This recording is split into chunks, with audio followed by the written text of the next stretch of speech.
Hello बच्चों मैं Rajni ma'am बोल रही हूँ।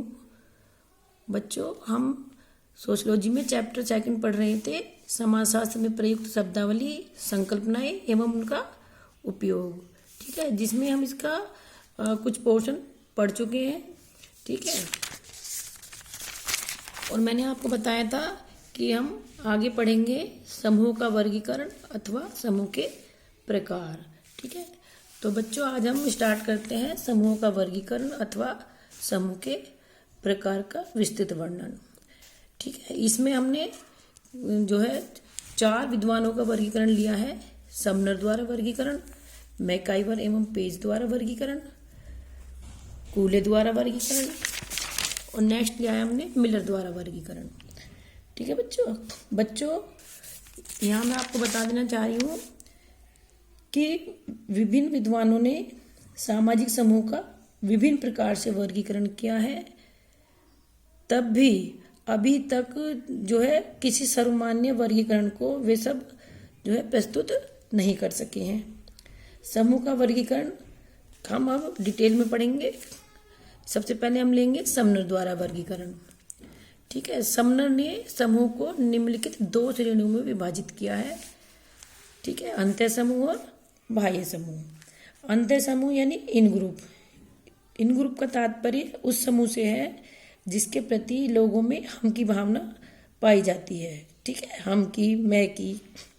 इस भावना के साथ साथ व्यक्तियों में यह विचार उत्पन्न होने लगता है कि यह मेरा समूह है। ठीक है, जैसे हम कहते हैं ये मेरी वस्तु है या यह मेरा घर है। ठीक है, तो यानी कि हम की भावना उसमें विकसित हो जाती है और इसके सदस्य जो है, सारे सदस्य जो भी है, समस्त सदस्य मेरे आत्मीय और हितैषी हैं, यह सोचकर वे ग्रुप में कार्य करते हैं। ठीक है, अंतः समूह के किसी एक सदस्य के दुखी या सुखी होने पर, ठीक है, यदि कोई व्यक्ति अंतः समूह का सुखी या दुखी होता है तो उसके साथ समूह के अन्य सदस्य जो होते हैं वे भी काफ़ी हद तक सुखी और दुखी हुआ करते हैं या महसूस करते हैं। ठीक है, अंतः समूह के सदस्यों में अपने समूह के प्रति पक्षपात दृष्टिकोण की भावना पाई जाती है। ठीक है, अपने समूह को उच्च या महान मानते हैं ये लोग, तथा अन्य समूह को निम्न या हीन मानते हैं। अंतः समूह के सदस्य के सामने मतलब आमने सामने का जो संबंध होता है, परिवार, मित्र मंडली इत्यादि होते हैं। ठीक है, अंतः समूह के प्रमुख उदाहरण मैं बता रही हूँ।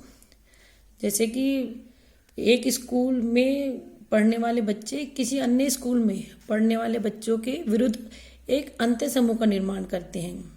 ठीक है, सामान्य रूप से अंतः समूह के सदस्यों की संख्या बहुत अधिक नहीं होती। ठीक है, नेक्स्ट आता है इसमें समनर द्वारा ये वर्गीकरण जो हमने बताया था, सेकंड बाह्य समूह। ठीक है, बाह्य समूह यानी आउट ग्रुप।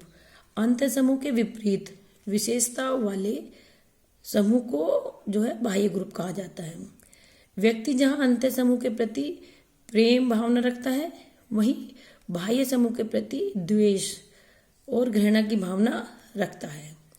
बाह्य समूह के प्रति उदासीन तथा निषेधात्मक जो दृष्टिकोण होता है, यानी निगेटिव जो दृष्टिकोण होता है, वो जो है लोग रखते हैं। इस प्रकार हम कह सकते हैं कि हम जिस समूह के सदस्य नहीं होते हैं या जिस समूह के प्रति हमें हम की भावना नहीं होती, यानी हम उसे अपना जो है समूह नहीं मानते, वह समूह हमारे लिए बाह्य समूह होता है।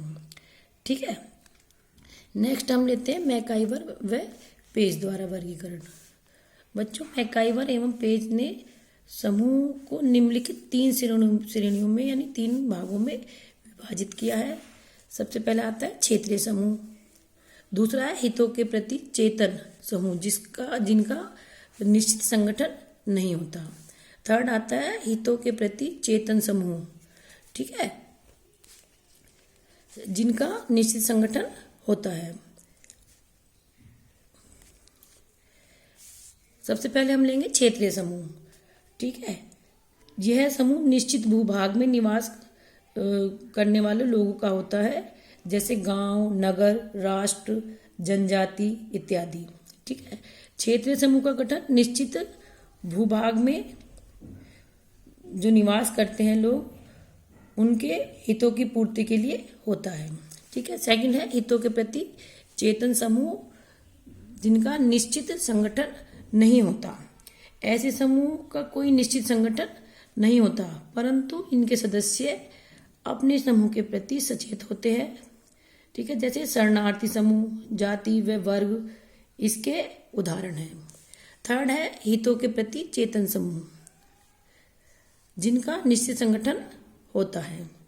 ठीक है बच्चों, ऐसे समूह में समूह के प्रति चेतना के साथ साथ निश्चित संगठन भी पाया जाता है, जैसे राष्ट्र, चर्च, श्रमिक संघ इत्यादि ऐसे समूह के उदाहरण हैं। नेक्स्ट हम ले रहे थे कूले का वर्गीकरण। ठीक है। कूले ने सामाजिक समूह को 2 भागों में विभाजित किया है। सबसे पहले आता है प्राथमिक समूह, दूसरा आता है द्वितीयक समूह।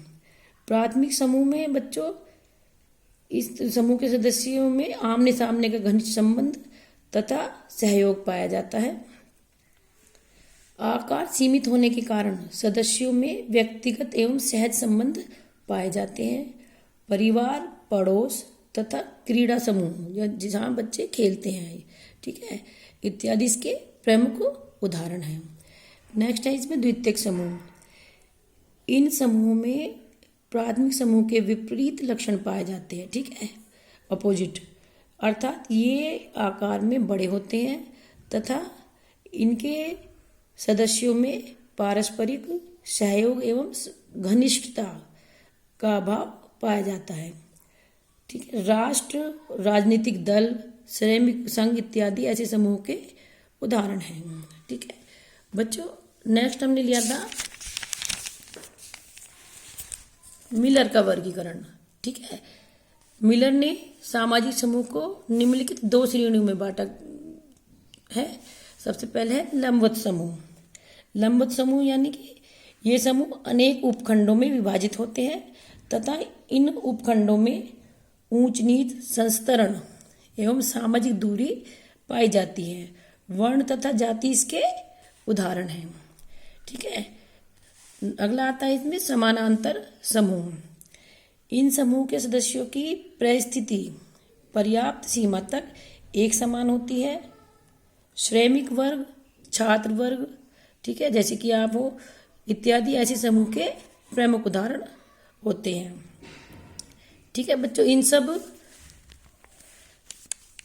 विवेचनाओं से बच्चों यह स्पष्ट हो जाता है कि विभिन्न विद्वानों द्वारा जो है सामाजिक समूह को उनके जो उद्देश्य हैं, उद्देश्यों, सदस्यों में पाए जाने वाले संबंधों की घनिष्ठता एवं संबंधों की प्रकृति के आधार पर अनेक श्रेणियों में विभाजित किया गया है। ठीक है बच्चों, ये पॉइंट आपका यहीं खत्म होता है। आशा करती हूँ आपको समझ में आएगा। यदि कोई आपको प्रॉब्लम हो तो आप मुझसे पूछ सकते हैं और मैं इसकी पिक्स भी आपको सेंड कर दूंगी।